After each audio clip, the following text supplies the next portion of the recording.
தமிழகத்தை மீட்போம், தளராது உழைப்போம் என்று நாம் உறுதிமொழியை அம்மா அவர்கள் சொன்னதை போல, தமிழிசை அம்மா அவர்கள் சொன்னதை போல தலைவர் அந்த உறுதிமொழியை ஏற்கும் போது எல்லோருமே எழுந்து நின்று அந்த உறுதிமொழியை நாம் ஏற்க வேண்டும் என்று கேட்டுக்கொள்கிறோம்.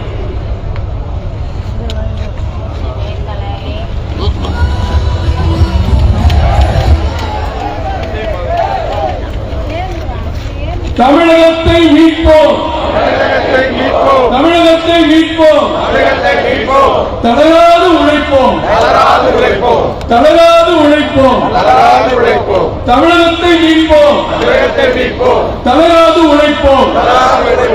நன்றி. நம் தாழை தலைவரை பேசுமாறு உங்கள் அனைவரின் சார்பில் மேடையில் தலைவரின் சார்பில் அழைக்கிறேன். தலைவர் மன்னிக்க வேண்டும்.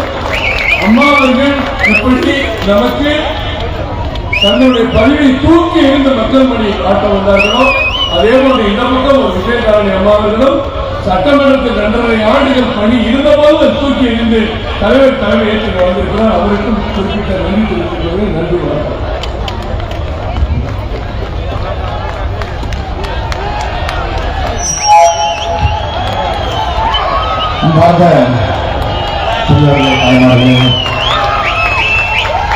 அகராது அகராது உழைக்கக்கூடிய பாரதிய ஜனதா கட்சியினுடைய அன்பு தொண்டர்களே, தலைவர்களே, இந்த தொண்டர்களே, தலைவர்களே, 2026 பாரதிய ஜனதா கட்சி ஆட்சிக்கு வர வேண்டும் என்றால் மிக கடுமையாக பணி செய்ய வேண்டும் என்பதை உணர்ந்திருக்கக்கூடிய அன்பு சொந்தங்களே, மேடையின் மீது இருக்கக்கூடிய நம்முடைய மூத்த தலைவர்களே, மிக முக்கியமாக சென்னையில மெட்ராஸ் மக்களுக்கு நன்றி சொல்வதற்காக சார்பாக ஏற்பாடு செய்யப்பட்டிருக்கக்கூடிய இந்த கூட்டத்திற்கு கடுமையாக உழைத்திருக்கக்கூடிய நம்முடைய அன்பார்ந்த மாவட்ட தலைவர்களே, இதையெல்லாம் ஒருங்கிணைத்து காவல்துறை மாநில அரசோடு சண்டையிட்டு இந்த நிகழ்ச்சி ஒய்எம்சிஏ மைதானத்தில் நடைபெறுவதற்கு முக்கிய காரணமாக இருக்கக்கூடிய அருமை அண்ணன் மாநிலத்தினுடைய துணைத் தலைவர் திரு நாகராஜன் அவர்களே,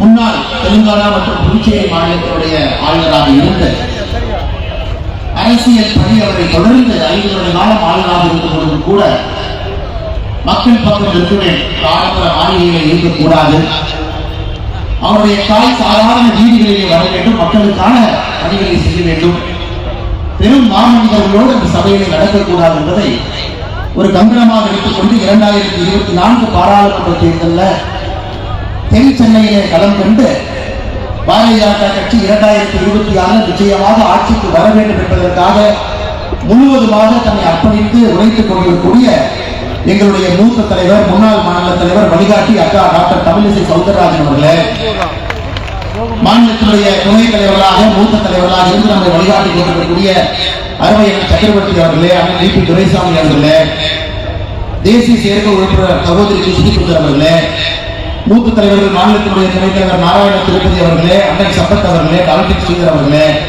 அண்ணன் பால் கனகராஜ் அவர்களே, சென்னையினுடைய முன்னாள் மேயராக இருந்து ஒரு தனி அரசியல் எப்பொழுதும் கூட அவருடைய ரத்தத்தில் கலந்திருந்து பாரதிய ஜனதா கட்சியின் இயக்கத்தில் இணைந்து கட்சியினுடைய வளர்ச்சிக்காக பாடுபடக்கூடிய மாநிலத்தினுடைய செயலாளர் கரத்தி தியாகராஜன் அவர்களே, மாநிலத்தினுடைய செயலாளர் அண்ணன் சதீஷ்குமார் அவர்களே, அருமை சகோதரி வினோத் செல்வம் அவர்களே, சகோதரி அக்கா சுபதி வெங்கடேஷ் அவர்களே, சகோதரி அஸ்வத்தாமன் அவர்களே, அருமை சகோதரர் சூர்யா அவர்களே, சகோதரி பிரவீலா சம்பத் அவர்களே, அக்கா அனந்தபிரியா அவர்களே, சமூக ஊடக பிரிவுடைய பொறுப்பாளராக இருந்து திரைப்பட செயலாளர் கொண்டிருக்கக்கூடிய அண்ணன் அர்ஜுனமூர்த்தி அவர்களே, செய்தி தொடர்பாளர்கள், மேடையில் இருக்கக்கூடிய நம்முடைய மூத்த தலைவர்கள், முன்னாள்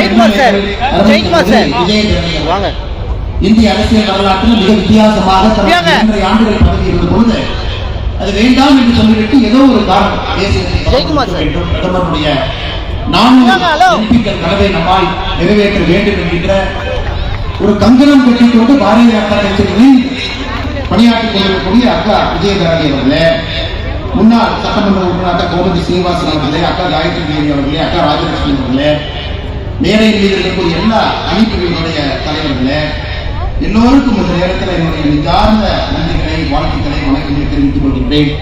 மிக முக்கியமாக இந்த நிகழ்ச்சிக்காக அறுபாடுபட்டு ஒய்எம்சிஏ இவ்வளவு பெரிய ஒரு எழுச்சி கூட்டத்தை கூட்டியிருக்கக்கூடிய நம்முடைய எல்லா ஒன்றிய தலைவர்கள் எல்லோரும் இருக்கின்றார்கள். அவர்களுக்கு இந்த நேரத்தில் தென் சென்னை கிழக்கு, சென்னை மேற்கு, மத்திய சென்னை கிழக்கு, மத்திய சென்னை மேற்கு, வடசென்னை கிழக்கு, வடசென்னை மேற்கு எல்லோருக்கும் இந்த நேரத்தில் நெஞ்சார்ந்த நன்றிகளை தெரிவித்துக் கொள்கின்றேன். சென்னை மாநகரத்தில் நமக்கு 2 உறுப்பினர்கள் இருக்கிறார்கள். கடுமையாக மக்களுக்காக பணி செய்து கொண்டிருக்கிறார். ஒருவர் பாரதிய ஜனதா கட்சியில் இணைந்து பாரதிய ஜனதா கட்சியில் வளர்ந்து மாமன்ற உறுப்பினராக தேர்ந்தெடுக்கப்பட்டிருக்கக்கூடிய அக்கா உமா ஆனந்தன் அவர்கள் இருக்கிறார்.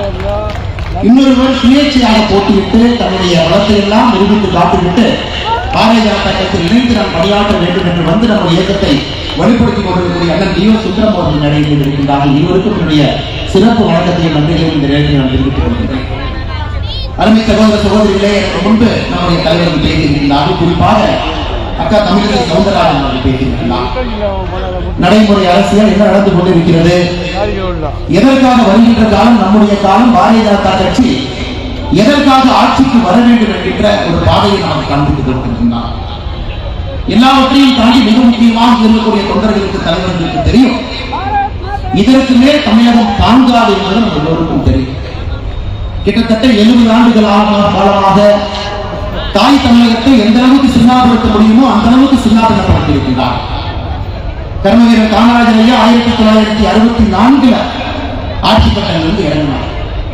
அவர் செஞ்ச நல்ல காரியம் ஒரு 20 வருட காலம் தமிழகத்தை காத்துக் கொண்டிருந்தது. அவர் ஆரம்பித்த பள்ளிகளாக இருக்கட்டும், அவர் கட்டிய அணைகளாக இருக்கட்டும், 20-25 ஆண்டுகள் காமராஜர் ஐயாவுடைய பேரை சொல்லி எல்லாம் ஓட்டினார்.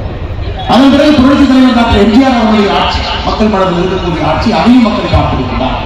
நேர்மையான, நீதி தவறான ஒரு ஆட்சி. இருவரும் இலக்கணமாக ஒரு முதலமைச்சராக இருந்தாலும் கூட மக்கள் சேவர்களாக பணியாற்றி இருக்கின்றார். இன்னைக்கு 2024 திருப்பி நம்முடைய தலைமை பார்க்கிறார். எல்லாரையும் அரசியல் கட்சிகளுடைய எல்லா தலைவர்களை பார்க்க இன்னைக்கு இருக்கக்கூடிய முதலமைச்சர்கள், இதற்கு முன்பு தமிழகத்தினுடைய முதலமைச்சராக யார் இருந்தார், எப்படிப்பட்ட தமிழகத்தை எங்கே கொண்டு வந்து நிறுத்தியிருக்கின்றார். கொஞ்சம் கொஞ்சமாக நம்முடைய பெருமையை எல்லாம் இழந்து கொண்டிருக்கின்றோம். ஒரு மாநிலமாக தமிழகத்தை முந்தி எடுத்து முன்னால் சென்று கொண்டிருக்கின்றார். இந்தியாவுடைய மிகப்பெரிய பொருளாதார மாநிலமாக மகாராஷ்டிரா, தமிழகம் என்று 40 ஆண்டு காலமாக இருந்தது.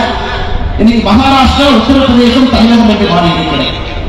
2028 முடியும் பொழுது மகாராஷ்டிரா, உத்தரப்பிரதேசம், கர்நாடகா, தமிழகம் என்று மாறினர்.